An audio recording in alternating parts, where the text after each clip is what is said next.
সবাইকে আসসালামু আলাইকুম। আজ আপনাদের বানিয়ে দেখাবো গোলাপজাম। আজকে আমি গুঁড়া দুধ দিয়ে কোনো ধরনের ডিম ছাড়া মিষ্টি বানিয়ে দেখাবো।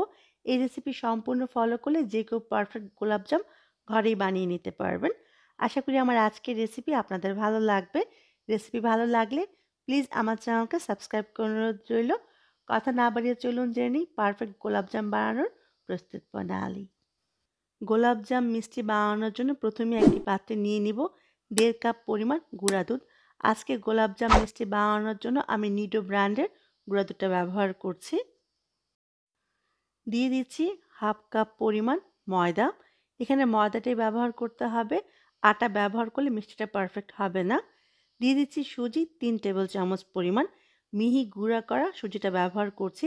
দানাদার সুজি হলে গ্রাইন্ডারে সুজিটা গুঁড়া করে তারপর ব্যবহার করবেন। এলাচের গুঁড়া দিয়ে দিব 1/4 চা চামচ পরিমাণ। এলাচের গুঁড়াটা ব্যবহার করার জন্য খুব সুন্দর একটা ফ্লেভার আসবে।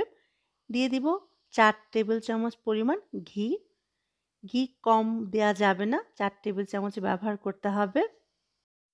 এবার সবগুলো উপকরণ একত্রে খুব ভালো করে মেশাতে হবে। হাত দিয়ে ডলে ডলে মেশাতে হবে যাতে ময়দা, গুঁড়া দুধ আর ঘি একত্রে খুব ভালো করে মিশে যায়। আমি এখানে 1 চা চামচ পরিমাণ বেকিং পাউডার ব্যবহার করেছিলাম। বেকিং পাউডার মিষ্টিটাকে ফুলতে সাহায্য করবে, যেটা ভিডিও করার সময় কাট হয়ে গিয়েছিল। আপনারা অবশ্যই 1 চা চামচ পরিমাণ বেকিং পাউডার ব্যবহার করবেন।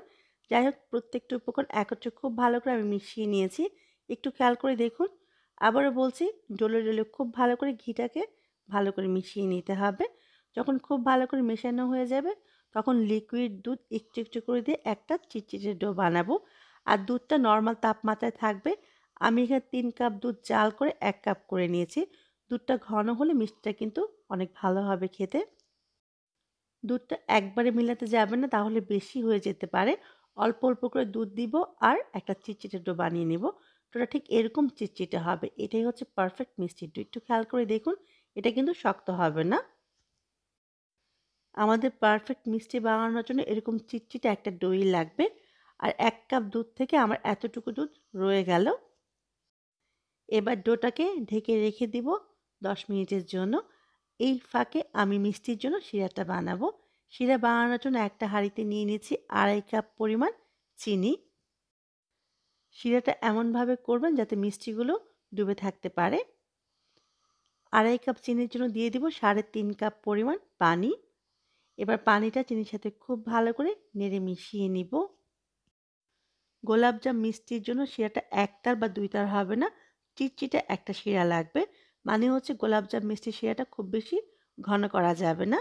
দিয়ে দিচ্ছি 1/4 চা চামচ পরিমাণ এলাচের গুঁড়া। এবার চিনির পানিটাকে জাল করে নিব 4 থেকে 5 মিনিটের মতো। ফিরে এলাম 5-6 মিনিট পরে। মিষ্টির জন্য শিরাটা আমার রেডি হয়ে গিয়েছে। এই পর্যায়ে দিয়ে দিব 1 চা চামচ পরিমাণ লেবুর রস। লেবুর রস দেওয়ার জন্য চিনিটা জমাট বেঁধে যাবে না। এবার লেবুর রসটা খুব ভালো করে নেড়ে মিশিয়ে নিব। গোলাপ জামুনের জন্য শিরাটা আমার রেডি হয়ে গিয়েছে। এবার চুলাটা বন্ধ করে শিরাটা একটা সাইডে রেখে দিব। এবার আমি মিষ্টিগুলো বানাবো। ফিরে এলাম 10 মিনিট পরে। 10 মিনিট ঢেকে রাখার জন্য ডোয়ের চিটচিটে ভাবটা চলে গিয়েছে দেখুন। এখন কিন্তু আর চিটচিটে ভাব নেই, হাতে লেগে যাচ্ছে না। আমি হাতে একটু তেল লাগিয়ে নিব। এবার ডোটাকে একটু মেখে নিব। ডোটা একটু মেখে নেওয়ার পরে আমি মিষ্টিগুলো বানিয়ে নিব। মিষ্টি বানানোর জন্য আমি সামান্য একটু ডো হাতে নিয়ে নিব। আপনি কতটুকু বড় মিষ্টি বানাবেন তার উপর ডিপেন্ড করে ডোটা নিয়ে নেবেন। আজকে আমি মাঝারি সাইজ করে মিষ্টিগুলো বানাবো। মিষ্টিগুলো এখন যতটুকু বানাবেন ভাজার পর আরেকটু বড় হয়ে যাবে, আর শিরায় দেওয়ার পরে কিন্তু ডবল হয়ে যাবে। সেই অনুপাতে মিষ্টিগুলো বানাবেন। আর মিষ্টিগুলো বানানোর সময় খেয়াল রাখতে হবে মিষ্টির গায়ে কোনো রকম ফাটল যাতে না থাকে। মিষ্টিগুলো বানানোর সময় যদি ফাটল থাকে তাহলে বুঝতে হবে ডোটা পারফেক্ট হয় নাই, এবং ভাজার সময় খুলে যাবে, মিষ্টিটাও পারফেক্ট হবে না। তাই হাতে নিয়ে একটু চেপে চেপে তারপর এভাবে মিষ্টিগুলো বানিয়ে নিতে হবে যাতে কোনো রকম ফাটল না থাকে। একইভাবে সবগুলো মিষ্টি আমি বানিয়ে নিয়েছি। পারফেক্ট মিষ্টি বানানোর জন্য মিষ্টি ভাজাটা পারফেক্ট হতে হবে। ডুবো তেলে মিষ্টিটা ভাজতে হবে। তেলটা গরম হওয়ার আগেই এর মাঝে মিষ্টিগুলো দিয়ে দিব। আর চুলার আঁচ কিন্তু মিডিয়াম আর লোয়ের মাঝামাঝি থাকবে। চুলার আঁচ বাড়িয়ে দেওয়া যাবে না। আর তেলটা গরম করে মিষ্টিটা দিলে মিষ্টির উপরে কালার চলে আসবে আর ভিতরে কাঁচা থেকে যাবে। তখন কিন্তু মিষ্টিটা শক্ত হয়ে যাবে, পারফেক্ট হবে না। আপনারা দেখে নিশ্চয়ই বুঝতে পেরেছেন তেলের তাপমাত্রাটা কেমন আছে। এবার মিষ্টিগুলোকে হাতলটা ধরে এভাবে ঝাঁকি দিয়ে নেড়ে দিতে হবে। কোনো রকম হাতল অথবা স্প্যাচুলা ব্যবহার করা যাবে না। মিষ্টিগুলো এই পর্যায়ে অনেক নরম থাকে। হাতল বা স্প্যাচুলা ব্যবহার করলে মিষ্টিগুলো ভেঙে যাবে। মিষ্টিগুলো তেলের উপরে ভেসে আসার আগ পর্যন্ত এভাবে নেড়ে দিতে হবে। তা না হলে কিন্তু নিচ দিয়ে পুড়ে যাবে। দেখুন মিষ্টিগুলো তেলের উপরে ভেসে চলে আসছে। চুলার আঁচটা কিন্তু এখনও মিডিয়াম আর লো এর মাঝামাঝি আছে। এবার মিষ্টিগুলোকে একটা চামচের সাহায্যে এভাবে ঘুরিয়ে ঘুরিয়ে ভেজে নিতে হবে। খেয়াল রাখতে হবে মিষ্টির চারপাশে যেন সমানভাবে তাপমাত্রা লাগে এবং চারপাশে যেন সুন্দরভাবে কালারটা চলে আসে। মিষ্টি ভাজার সময় খেয়াল রাখতে হবে মিষ্টির ভিতর পর্যন্ত যাতে সেদ্ধ হয়। যদি মিষ্টির ভেতর পর্যন্ত ভাজা না হয় তাহলে কিন্তু মিষ্টিটা শিরায় দেওয়ার পরে শক্ত হয়ে যাবে। মিষ্টিটা ভাজা হতে আমার ১৩ থেকে ১৪ মিনিটের মতো সময় লেগেছে। মিষ্টিটা কতটুকু বড় বা ছোট তার উপর ডিপেন্ড করে সময়টা কম বেশি লাগতে পারে।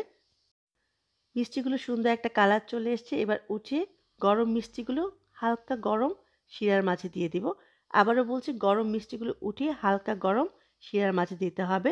মিষ্টি এবং শিরা দুইটাই যদি গরম থাকে তাহলে কিন্তু মিষ্টিগুলো দেওয়ার সাথে সাথে চুপসে যাবে। আমার মিষ্টিগুলো একটু বেশি হয়ে গিয়েছে শিরার তুলনায়, মানে পাতিলটা আরেকটু বড় হওয়া দরকার ছিল। কারণ শিরায় দেওয়ার পরে মিষ্টিগুলো ফুলে কিন্তু ডবল হয়ে যাবে। সেজন্য আমি এখান থেকে কিছু মিষ্টি উঠিয়ে নিব। মিষ্টি বানানোর সময় আপনারা এই জিনিসটা মনে রাখবেন, শিরার পরিমাণ আরেকটু বাড়িয়ে নেবেন আর হাঁড়িটাও আরেকটু বড় করে নেবেন।